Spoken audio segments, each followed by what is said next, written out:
Hola, soy Mar Candela, activista por los derechos humanos con énfasis en mujeres y niñas. Como se los prometí, hoy vamos a hablar de un trasegar, de una vida. Una mujer que se ha enfrentado a Kiko Gómez, todo el país sabe quién es este señor. Mi interés no es resaltarlo a él, no necesita, la prensa ya ha hablado bastante de él, pero sí queremos que Diana López Zuluaga, Zuleta, caramba, quien ha pasado su vida entera buscando justicia, nos cuente un poco, a grosso modo, quién es el señor Kiko y nos cuente de su experiencia. Yo quiero, Diana, que sí, hagamos el ejercicio que habíamos hablado, que le leas la noticia que publicaste con gallardía señalando lo que sucedió. ¿Quieres que empiece por ahí? Yo creo que sí, porque estamos atrasados de programa, pero antes les cuento. Diana es periodista, es una periodista increíble, hace cosas fenomenales, la pueden seguir en Twitter. Ahorita está llena de expectativas con cambios trascendentales en su vida profesional y personal, pero yo quiero resaltar su gallardía, su valor, y por eso quiero entrar por ahí, de una vez. Yo complacida de estar aquí con Mar Candela, que lucha por el feminismo y por las mujeres. Y nada, quiero empezar leyendo una crónica que publiqué en el 2015 en la revista Semana, que fue muy leída y que cuenta cómo fue el asesinato de mi papá, Luis López Peralta, que ocurrió en el año 1997. Y se llama A mi papá lo mataron 2 veces. La última vez que estuve con mi papá fue el 6 de enero de 1997. Pasó a verme porque cumplía 10 años de edad. Él vivía en Barrancas, sur de La Guajira, y yo a 1 hora de camino en La Paz, Cesar, con mi mamá, mi abuela, mi bisabuelo y 2 tíos. Olía a la misma colonia de siempre, una fragancia dulce que he llevado viva en mi memoria y no he vuelto a percibir en ningún otro hombre. Su voz era de tono medio y su acento guajiro genuino, desabrochado y de palabras recortadas. Era de tez blanca que a veces parecía rojiza. Mi papá, Luis López Peralta, era concejal de su pueblo, Barrancas. Yo ignoraba el significado de su cargo. También sabía que como buen guajiro era mujeriego y debido a ello somos 8 hermanos de distintas madres aparte de mi mamá. Trabajaba de día y de noche. Poseía tanto carisma como un cantor popular de nuestra tierra y era bonachón. Para aquel año aspiraba a la alcaldía del municipio con una amplia opción de ganar. Había sacado la segunda votación más alta en las últimas elecciones para el Consejo Municipal. Su eslogan era "Nací, vivo y aquí me quedo". Era lunes. Me estrechó entre sus brazos corpulentos, me besó y me dijo repetidamente "te quiero". Yo lo amaba. Hoy logro entender que su visita de cumpleaños fue en realidad una premonitoria despedida que se despierta constantemente entre mis recuerdos y me aplasta el alma. De él, dice mi mamá, tengo los ojos, las cejas y la malicia.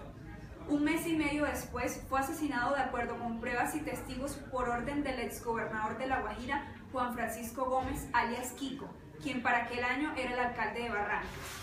Recuerdo que el día de su muerte, sábado 22 de febrero de 1997, mi papá iba a pasar por mi casa. Yo me disponía a ensayar con mi profesor de guitarra una serenata que le daría el día de su cumpleaños, el 25 de febrero. Iba a cumplir 40. El año anterior yo también había tocado acordes de aprendiz que le encantaron y me agradeció con besos.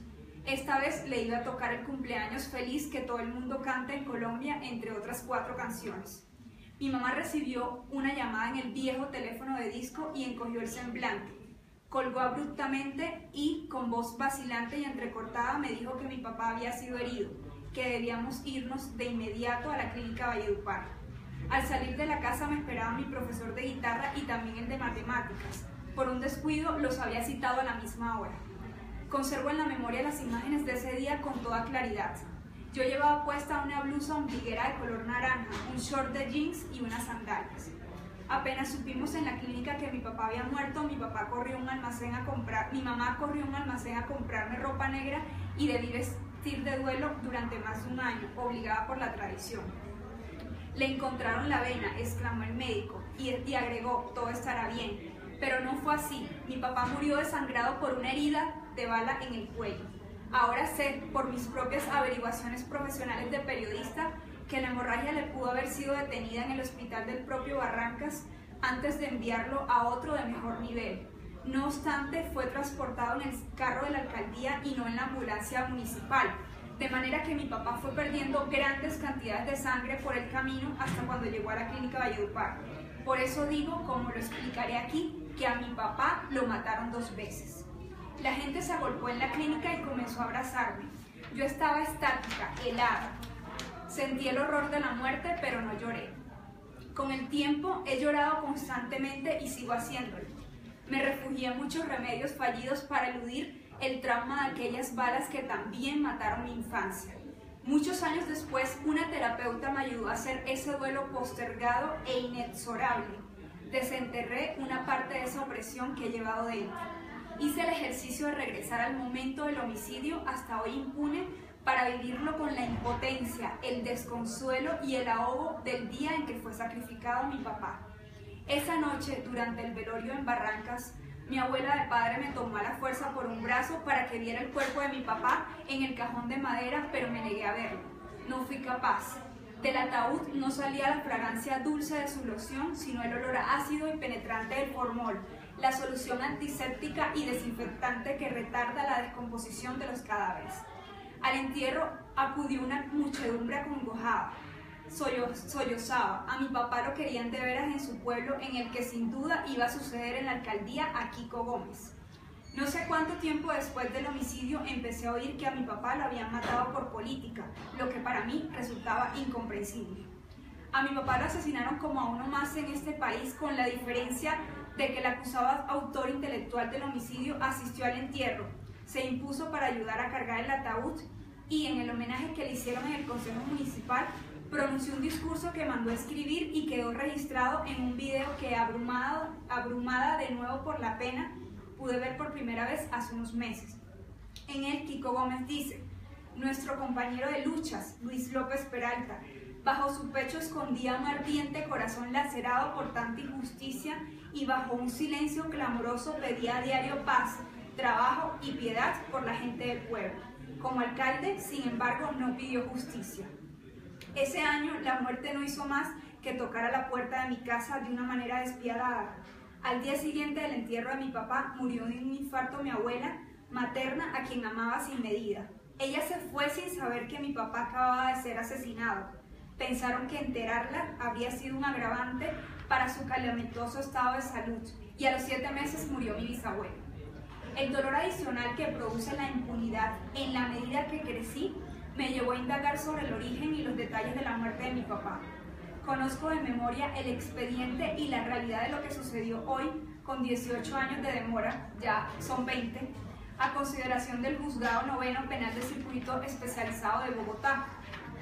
El empeño de mi papá por destapar la corrupción administrativa de Barrancas y su aspiración a la alcaldía fueron los desencadenantes de su muerte violenta. Desde el hotel que fundó en Barrancas con su trabajo, mi papá vio cuando incendiaron la oficina jurídica de la alcaldía para borrar las evidencias de las corruptelas de la contratación que estaba denunciando abiertamente. Luego dijo que develaría y denunciaría la causa del incendio. También cuestionó la administración de Kiko Gómez y se convirtió para él en una piedra en el zapato. Eran las 9 de la mañana de ese día nefasto. Mi papá estaba en la oficina de su hotel Iparú de Barrancas, junto con 2 de mis hermanas de padre de 9 y 14 años. Él se paró a abrir la caja fuerte, un tipo moreno entró y le disparó con una pistola. Él cayó. Afuera lo esperaba otro hombre de piel más clara y ambos huyeron apresuradamente a pie y en las narices de la policía. De acuerdo con la Fiscalía, Jesús Albeiro Guisao, alias Brian, preso en Montería, y alias Carevieja, asesinado, fueron los sicarios. Ambos eran matones de confianza del jefe paramilitar Rodrigo Tobar Cupo, alias Jorge 40. En su declaración para Justicia y Paz, Brian dijo que en Barrancas fue acogido por Kiko Gómez, que era inseparable de Carevieja y ambos muy buenos sicarios. Sin embargo, esa versión fue cambiada con posterioridad. La policía queda a 300 metros del hotel donde le dispararon a mi papá, pero nunca llegó. En La Guajira, la ausencia deliberada de la fuerza pública se ha convertido en una constante cuando se cometen ciertos homicidios. A mi papá herido lo llevaron al hospital del pueblo, pero no lo atendieron, según testigos, por carecer de personal médico y equipos. De repente apareció el carro oficial de la alcaldía para trasladarlo a él a Valledupar. Todavía no entiendo quién tomó la decisión de llevarlo en ese vehículo de uso privativo de Kiko Gómez sin haber recibido primeros auxilios. Valledupar está a 1 hora y media de carretera de Barrancas, donde había una ambulancia, pero dijeron que era muy lenta. Emprendieron el recorrido. Mi papá estaba acompañado por un pariente político y una médica que no hizo absolutamente nada por salvarlo. Tras haber partido, trataron de conseguir una bala de oxígeno portátil en los pueblos por los que iban pasando mientras él se desangraba. El carro se detuvo en el hospital de Fonseca, pero supuestamente no había oxígeno. Luego, mientras mi papá seguía desangrándose, se detuvieron en Villanueva y tampoco encontraron. En San Juan, menos. En uno de esos pueblos, el carro puesto por Kiko Gómez se quedó sin gasolina y el pariente político que iba allí logró que le fiaran unos galones para poder seguir. Finalmente llegaron a la clínica Valledupar. En la entrada, un testigo que aún no ha declarado en el juicio por físico terror me contó que había 2 tipos con cara de sicarios esperando la llegada, pero él tomó la pistola de mi papá, la esgrimió y así logró disuadirlos. A mi papá lo mataron 2 veces. Él iba muriéndose, intentaba decir algo con desesperación y no podía. Falleció en la clínica cuando iba a ser intervenido. El médico que lo recibió fue el ginecólogo Mario Gómez Cerchar, hermano de Kiko Gómez y socio de esa clínica. Fue quien dio la noticia de la muerte.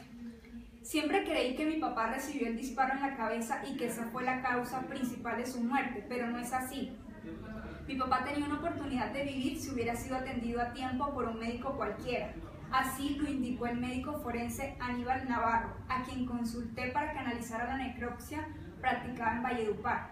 El doctor Navarro trabajó durante 5 años en el Instituto Nacional de Medicina Legal y es profesor universitario.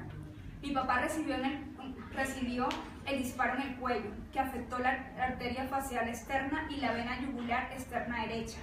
Su lesión no era tan grave, de acuerdo con la explicación del doctor Navarro. Él no murió instantáneamente por el disparo, sino por las 3 horas de inasistencia a las que fue sometido. Se desangró, dejaron que se desangrara. Un médico general, con conocimientos de anatomía y con instrumentos simples como una seda y un bisturí, explicó el médico forense, pudo haber hecho una incisión para encontrar la arteria y la vena y bloquearlas. Así habría controlado el sangrado y mi papá se habría salvado.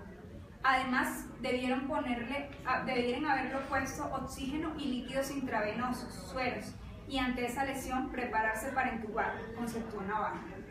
Tú tienes 5 litros de sangre, cuando te baja 4, fuerzas el corazón, fuerzas los pulmones, fuerzas todo, lo pones a trabajar más de lo necesario.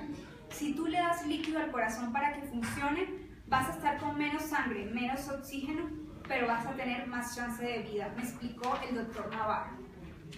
Como no le hicieron absolutamente nada en el hospital de Barrancas, la tráquea de mi papá se apretó y prácticamente se murió ahogado.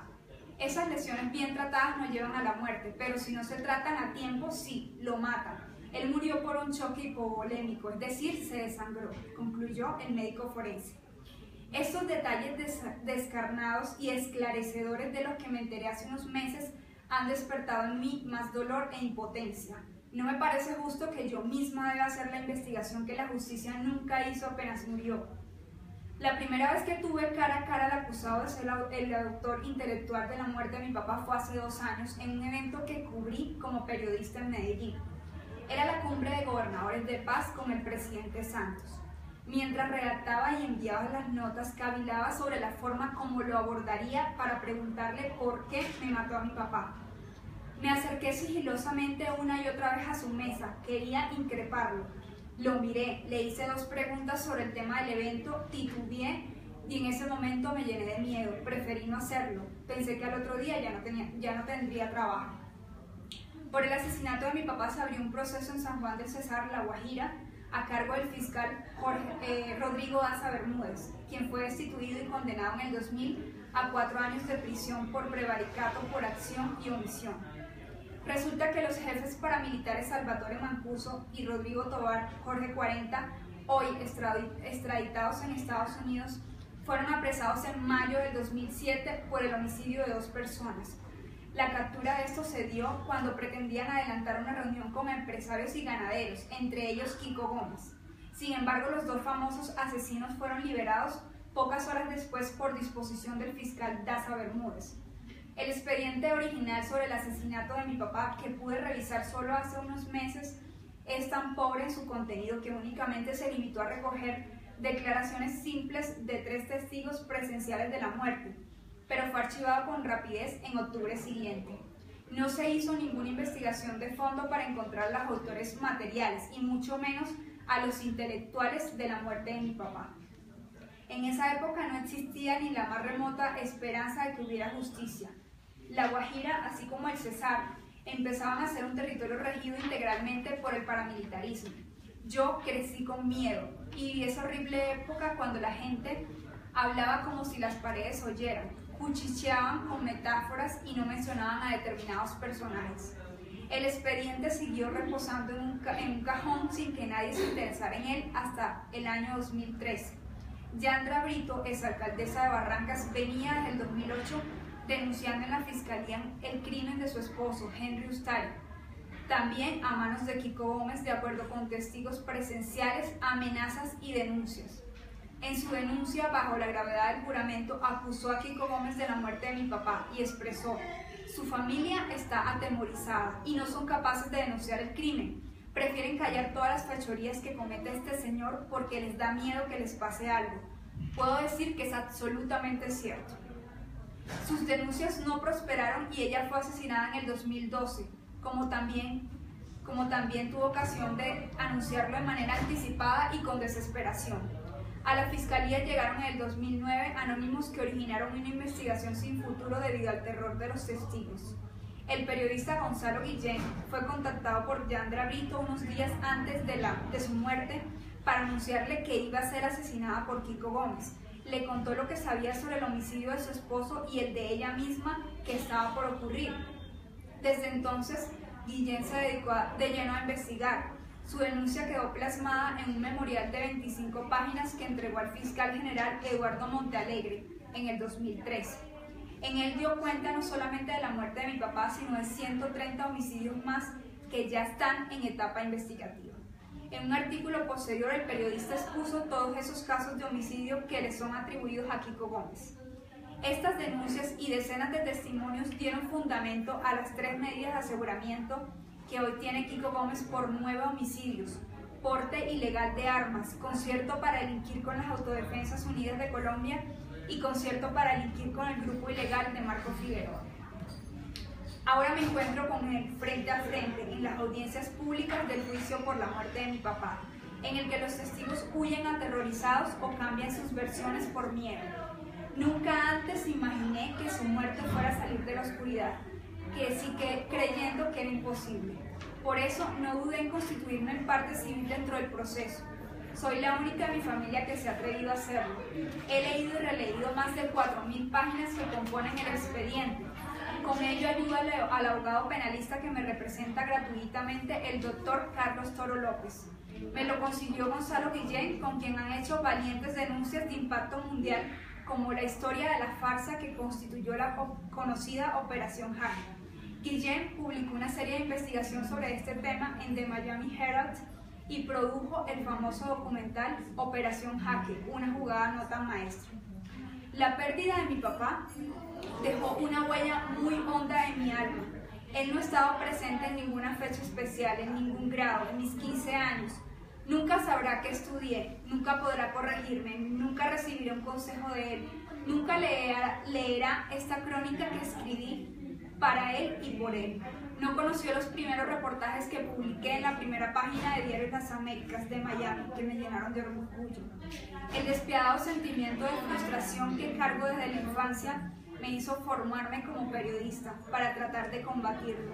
Cuando era niña escribí sobre esta manera de cuento y me cuestionaba: ¿por qué querrían matar a mi padre? ¿Por qué la vida ha sido tan cruel? 18 años después, ya son 20 años después, el tiempo y la vida me han dado todas las respuestas sin matices a esas 2 preguntas que me hice y que fueron publicadas en un libro del colegio. Ya no tengo miedo. cuando le propuse a Diana leer su propia historia y su propio artículo, ella me decía, no sé si voy a arrancar a llorar, no sé si sea capaz de leerlo. En Mujer y Sociedad, este programa de feminismo artesanal en Asociación con Publímetro, nunca buscamos revictimizar a nadie. Acá lo que buscamos, Diana, es confrontarnos con el poder que tenemos dentro, como personas y como mujeres. Este ejercicio se está haciendo porque quiero que te des cuenta que tú eres una ave fénix, que eres una heroína viva en Colombia y que estás viva. Eso es lo realmente sorprendente, porque en este país no muchas heroínas dejan vivas. Lo que Diana ha hecho durante todo este tiempo ha sido sentar un precedente en el país de que hay gente buena, de que hay gente justa y de que hay mujeres con ovarios.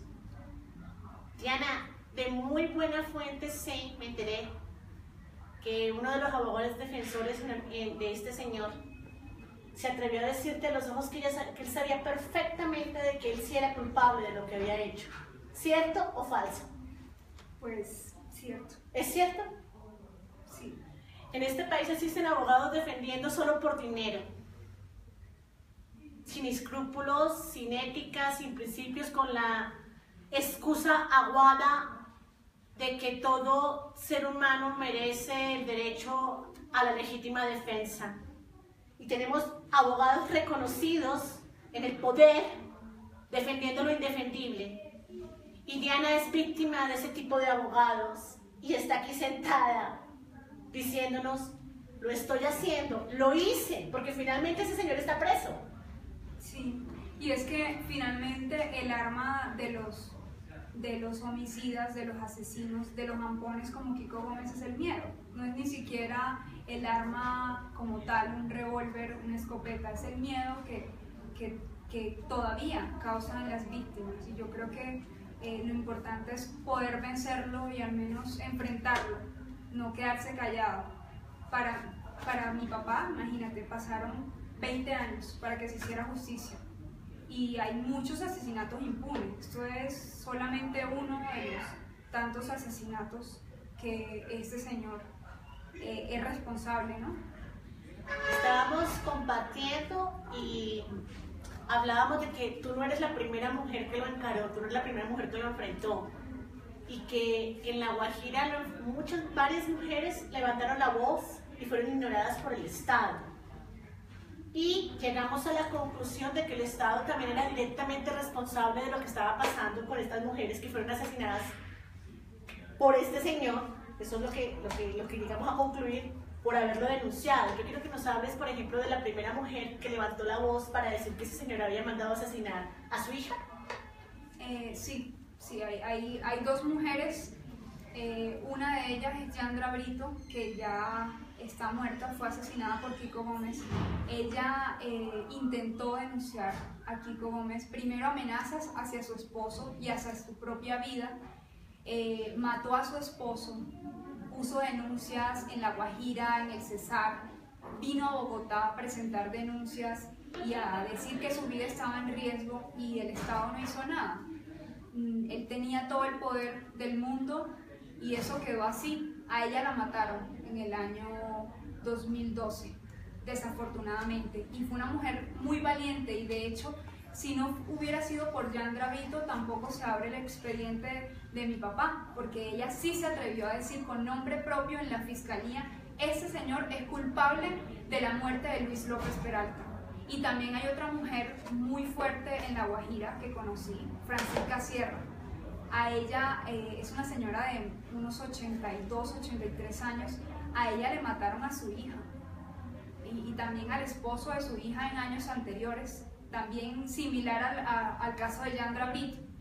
Y ella lo denunció y lo encaró también, y creo que es importante lo que ha pasado, porque La Guajira hay muchos hombres que creen que porque están armados se las tiran de machos y no lo son, porque no son capaces de enfrentárseles a un tipo como este. Es algo difícil de digerir. O sea, yo estoy enajenada de la historia, no es algo que me afecta y sin embargo logro sentir empatía y no logro decir, o sea, no logro imaginar lo que sientes tú, lo que sienten las víctimas. No, eso es mentira. Cuando uno dice lo siento mucho, hay cosas que difícilmente podemos sentir, Diana. Lo que tú sientes solo lo sientes tú. Y esto ha sido un tiempo de pena y de pena profunda durante décadas. Ya es de conocimiento público que, aunque ese señor ya está guardado como debe ser, tú estás siendo amenazada. Sí, hay informaciones de amenazas contra mi vida y bueno, eso está denunciado durante todo el proceso. De hecho, fui amenazada constantemente, hostigada, me mandaban mensajes, me insultaban, me decían muchas cosas. La fiscalía finalmente no investigó nada, solo pude saber que uno de los teléfonos que me hostigaba tanto, los mensajes salían del barrio La Chinita de Barranquilla, que es un barrio peligroso. Yo que viví en Barranquilla fue así. Y realmente el peligro no termina. El peligro con ese señor, el hecho de que esté en la cárcel no quiere decir que no pueda hacer más nada, y eso les preocupa no solo a mí, sino a varias de las víctimas con quienes he hablado, porque estando él desde la cárcel ordenó matar al hermano de uno de sus contrincantes, el doctor Jorge Asa Barriga, en Barranquilla. Él fue asesinado, de hecho sus sicarios están presos, pero él directamente no está pagando por este crimen de este médico. Entonces, desde la cárcel también, como dicen por ahí, es una universidad del crimen. Sé lo difícil que es para ti hablar de esto, porque de alguna manera esto nos revive la historia, nos revive el dolor, pero puedo decirte con absoluta tranquilidad, con absoluta seguridad, que si hay un más allá y si hay una conciencia de los muertos, como hablan algunas creencias, donde quiera que esté tu papá se debe sentir muy orgulloso de la mujer que eres, de lo que has logrado, de la gallardía con que enfrentas esta situación y que te has convertido en la voz de otras mujeres y de otras víctimas, sin quererlo. Entonces, para ti también debe ser eso un bálsamo, y creo que es también una forma de sentirse tranquila, de que has logrado algo de justicia, que es triste que hayan pasado 20 años, pero hay muchas personas que no han tenido ningún tipo de respuesta. La pregunta es, ¿cómo has sobrellevado la angustia de tu mamá, de tu familia? Porque es que, a ver, no se trata solamente de tu gallardía, se trata que tu familia también sufre, también teme por ti, eso crea problemas familiares intensos. ¿Cómo los has enfrentado? Porque has tenido que asumir tu principio ético de confrontar, pero ¿qué ha pasado en tu casa?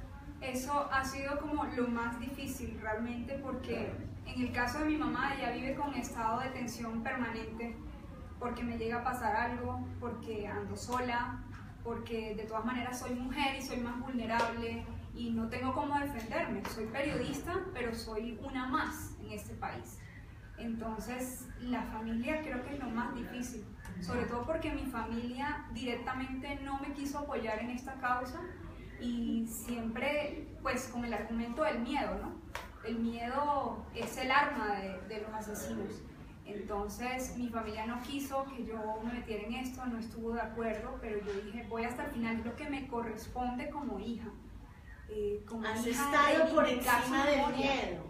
Sí. Has estado por encima del miedo, pese al miedo y por el miedo, porque el miedo también te ha dado la fuerza para dar esta pelea. Exacto. O sea, yo siempre he dicho que a las mujeres putamente libres, esas mujeres que no nos dejamos oprimir por las circunstancias dadas, el miedo nos hace gritar y el miedo nos da más fuerza. Y creo que eso es lo que te ha sucedido, Diana. Creo que eso es lo que ha pasado todo este tiempo. Ese miedo te ha llevado a gritar y ese miedo te ha llevado a buscar justicia. La pregunta ahora es, ¿por qué es tan complicado que tú no tengas ya seguridad? Ya estás con una persona que te cuida, sí, pero no hay un vehículo, no se ha definido tu tema de seguridad de tiempo completo como tiene que ser. como le pasa a cientos de personas en este país. Porque no sé, me atrevo a decir cualquier cosa, el senador Álvaro Uribe no suelta uno de esos guardaespaldas con carro y todo y se lo presta a una mujer como usted, porque sería lo justo. ¿Qué pasa? Por eso, porque en este país la gente que no necesita escoltas lo tiene, y la gente que sí lo necesita en determinado momento o sí necesita protección no lo tiene. Así es la vida. Y no sé, la fiscalía tendrá que investigar qué ha pasado con las amenazas. Anita está detrás de cámaras como siempre apoyándonos. Ayúdanos con los comentarios de las personas que nos están acompañando hasta ahora. Bueno, por aquí saludo a Carla. Paola dice que es muy duro estar leyendo ese testimonio. Joaquín dice que es admirable su testimonio, es solo un caso de muchos ocurridos en la costa durante años y gran parte de la alta sociedad en la costa ha estado vinculada a este tipo de organizaciones. Marta dice que qué bacana la transmisión. Muchísimas gracias. Mujeres Sociedad es un programa que busca resaltar a las mujeres en todas las formas. Reivindicamos todas las formas de ser mujer y a veces tenemos programas un poco amables y livianos con temáticas poco grosas. Y hoy tenemos un tema que quise traer porque los homenajes se hacen en vida. Y no me quería quedar en mi conciencia de que no había hecho un homenaje a tu vida, un homenaje a tu trasegar. Y lo que te he dicho infinitas veces, para mí eres una heroína y yo creo que las personas que nos acompañan están de acuerdo con la definición. Lo que tú has hecho lo hace una heroína y estás tejiendo un país diferente, un país sin miedo. Eso es lo que tú haces cada vez que te levantas y enfrentas tu realidad de esa manera. Le estás diciendo a Ana, a Mar Candela y a todas las mujeres y a los hombres y a las personas: hey, no nos callemos, hey, el miedo no tiene por qué paralizarnos. Cientos de mujeres en Colombia están muertas del miedo por un tonto que les da mala vida, las maltrata psicológica, emocionalmente y hasta físicamente, y no se atreven a hablar por muchas razones. Sea esta la ocasión para decirme: a estos sí son problemas. La violencia intragénero hoy tiene todo tipo de recursos sociales para que la confrontemos, intragénero y de género.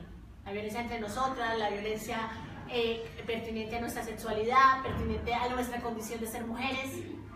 Tiene una cantidad de herramientas sociales y políticas. Hay una línea en Bogotá, tenemos la Secretaría de la Mujer. Ya es un tema del que se está hablando y las mujeres callan. Yo tengo la seguridad, Diana, que si tú no has callado frente a Kiko, tampoco vas a callar frente a un patán que te maltrata. No lo haría. ¿Alguna vez soportaste algún tipo de maltrato psicológico de parte de un hombre o físico? Sí, de alguna forma sí. ¿Qué hiciste? Decir adiós. Adiós. Pero digamos que los años también como que te fortalecen de alguna forma, porque estamos en un mundo donde nos dicen que es mejor ser prudente y quedarse callado y dejar las cosas así, y así dicen en mi tierra.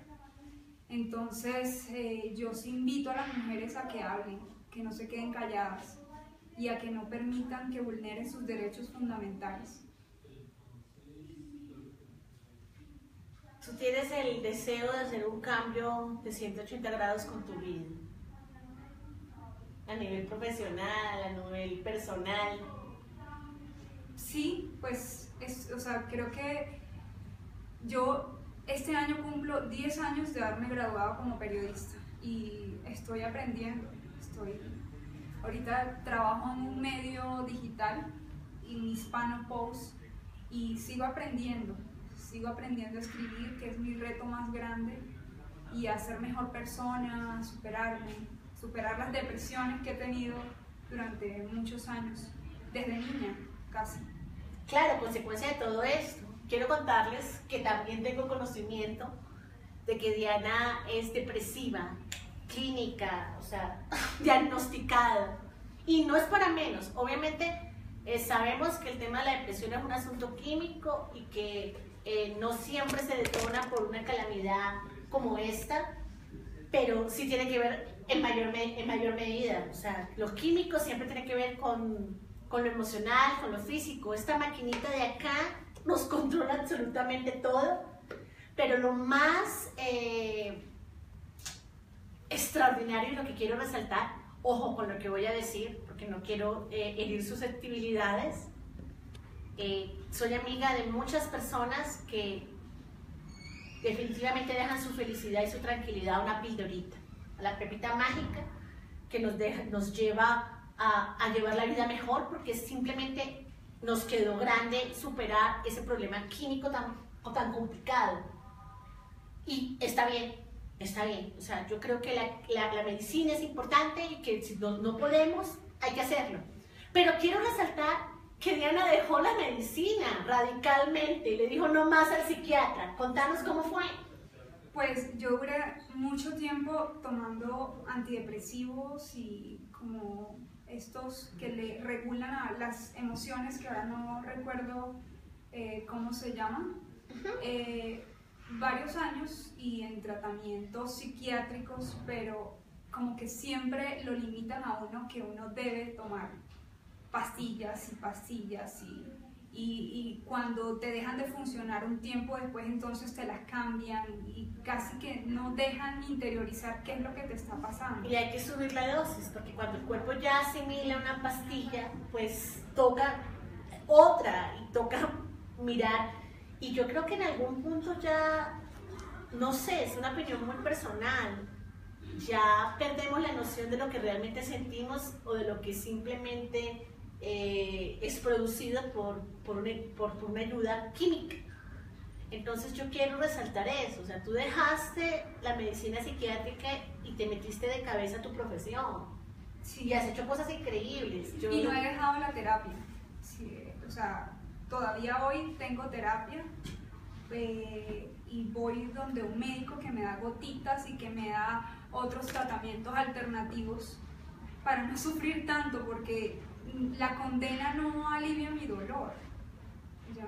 No lo alivia. Eso no es algo de lo que uno se recupere de un día para otro. ¿Qué le dices a las mujeres depresivas? A las mujeres depresivas que están en un momento que dicen ya no sé qué hacer y que ya la medicina definitivamente ya están aterradas de toda la medicina que tienen que consumir y que les da miedo tomar ese paso, dejar la química y empezar a enfrentarse a esa problemática y a entender su enfermedad, porque es una enfermedad, y a entender su situación y aprender a vivir con ella? ¿Qué les puedes decir a las mujeres? Que hay muchas, yo conozco muchas seguidoras que son personas depresivas y que están realmente abrumadas con la medicina y que quisieran dejarlas, pero no han tenido esa determinación o capacidad de hacerlo. Yo creo que lo más importante es mirar hacia adentro de uno mismo, mirar qué está pasando, qué me produce esto. Y no solo con la depresión, te digo, los problemas también de salud se pueden manifestar externamente en otras cosas que tienen también esa connotación y ese significado de lo que uno no ha podido sacar dentro. Entonces yo creo que, o sea, yo la verdad, solamente le recomendaría a alguien que tomara pastillas antidepresivas cuando están en una situación en la que no se pueden levantar de la cama y han dejado de hacer su vida por estar deprimidas. En ese caso, solo en ese caso, como una medida de emergencia, yo diría que las tomen, pero de resto hay que buscar otras alternativas. Meditar, tal vez, puede ser el camino. Al que le gusta la religión y le gusta ir a la iglesia, puede ser, sí, espiritual de alguna forma, y mirar hacia adentro de uno. ¿Qué es lo que me causa eso? ¿Qué es lo que me causa dolor adentro de mí? Bueno, Diana, discutíamos un poco sobre ese choque que sientes tú con la idea de ser feminista y estar casada, ser feminista y ser ama de casa, y también el fastidio que te producen ciertas personas que te cuestionan porque no tienes convivencia en pareja, porque no te ha dado la gana de construir aquello que el sistema dice que es la única manera de hacer un hogar. Y pues yo sí quiero hablar contigo de eso acá abiertamente. Tú has estado confrontada incluso con comentarios ridículos como que eres lesbiana porque no has querido hacer familia. Sí. Eso pasa porque, digamos, y más de la región de donde yo vengo, nos crearon unos estereotipos de mujeres, que las mujeres se tienen que, y la mujer debería que, y no hay cosa que me dé más rabia que me digan usted debería. ¿Debería qué? Porque tiene 30 años, entonces tengo que estar casada y con la vida resuelta, y no, ¿por qué? También puedo ser feliz así, y no es que no me enamore o no me guste la familia, me encantan los niños, pero también uno tiene derecho a elegir y no hay por qué estar con esa presión a alguien porque no ha hecho lo que la sociedad cree que debe hacer. Ahora, no hay nada de malo en ser lesbiana, bisexual o cualquier otra cosa, está perfecto, pero todo de malo en que una sociedad relacione que una mujer decide ser libre afectivamente y no construir esa tradicional familia que se estipulado, y ya de inmediato rotular a una mujer de lesbiana sin ningún conocimiento de causa. Es irrespetuoso, es irresponsable, es violento y es humillante. Entonces, que sea la ocasión, porque este video lo vamos a rotar y quiero que tú muestres a tu mami y a la familia, y que sea la ocasión para que te descargues y le digas a tu familia: hey, si fuera lesbiana, ¿qué? Y si no, y la discusión no es esa, y respeten, porque siento que eso también te ha cargado. Sí. Aprovechemos que tu mamá, tu tía, tus amigos, todo el mundo vean. ¿Cómo lo dirías? Pues yo soy una mujer libre, independiente, y hago lo que se me antoje, y yo decido ser como quiero ser, y no me limito a los estereotipos que me dijeron que tenían que ser de una forma y no lo es. Simplemente tenemos que ser libres y tenemos todo nuestro derecho. Vamos a hablar de inspiración. ¿Qué te inspira Colombia? No sé, Colombia me inspira muchas cosas, de hacer periodismo, de descubrir cosas, de investigar cosas, de revelar políticos, de revelar nexos. Investigación. Sí, Colombia me inspira a eso. ¿Qué te inspira un ajiaco? No me gustan mucho las sopas. No te gustan las sopas. ¿Qué te inspira? Los olores dulces. ¿Qué te inspira a ti un postre? Me encanta, amo los postres, amo el chocolate. Y es también tu lucha, porque no puedes consumir dulces. Sí. ¿Por qué no puedes consumir dulces? Pues tengo hipoglicemia y cada vez que como se me baja el azúcar, y si como azúcar es peor. Es una cosa que me ha tocado como aprender a mejorar y como aprender a comer. Es que toda tu es una lucha. Sí. En lo físico, en lo espiritual, en lo emocional, sí, la arritmia cardíaca. En lo intelectual, toda tú eres una lucha y estás aquí sentada. ¿Qué le dices tú a esas mujeres que se sienten afectadas porque hay una exclusión social sobre su aspecto físico, o sobre su capacidad intelectual porque no pudieron ir a la universidad, o sobre, no sé, el mismo rechazo afectivo por su estereotipo físico? Tú, que eres una mujer que toda tú eres una lucha, valga la redundancia, es un tema de hipoglicemia, amar los dulces y no poder comer dulces, eso es complicado, eso es realmente complicado, y el dulce produce felicidad, y es una alternativa para la depresión, entonces es más complicado aún. Tienes tus temas intelectuales, tus retos profesionales, y también has sufrido discriminación profesional a nivel intelectual como todas las mujeres. Yo creo que ha sido así. Sí. Pero mira, hace poco incluso hice un reportaje que no sé si lo viste, sobre pintores que pintan con la boca y con el pie.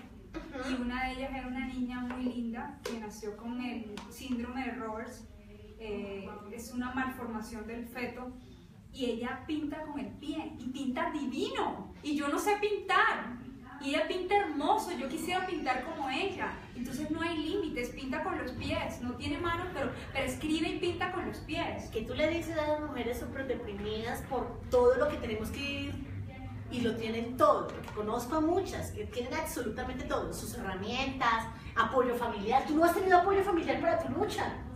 No. Yo conozco decenas de mujeres con apoyo familiar, con salud, no han pasado por tragedias, calamidades de este calibre, y pueda que no sean ricas, pero tienen todo estructuralmente para salir adelante y no lo hacen. ¿Qué tú les dices? Hay que aprender a valorar lo poco que tenemos, y eso es algo que he aprendido también de un tiempo para acá. Agradecer, gratitud por lo poco que tenemos. Si tenemos solo un trabajo que nos proporciona para vivir, pues agradecer por eso que tenemos y mirar hacia allá.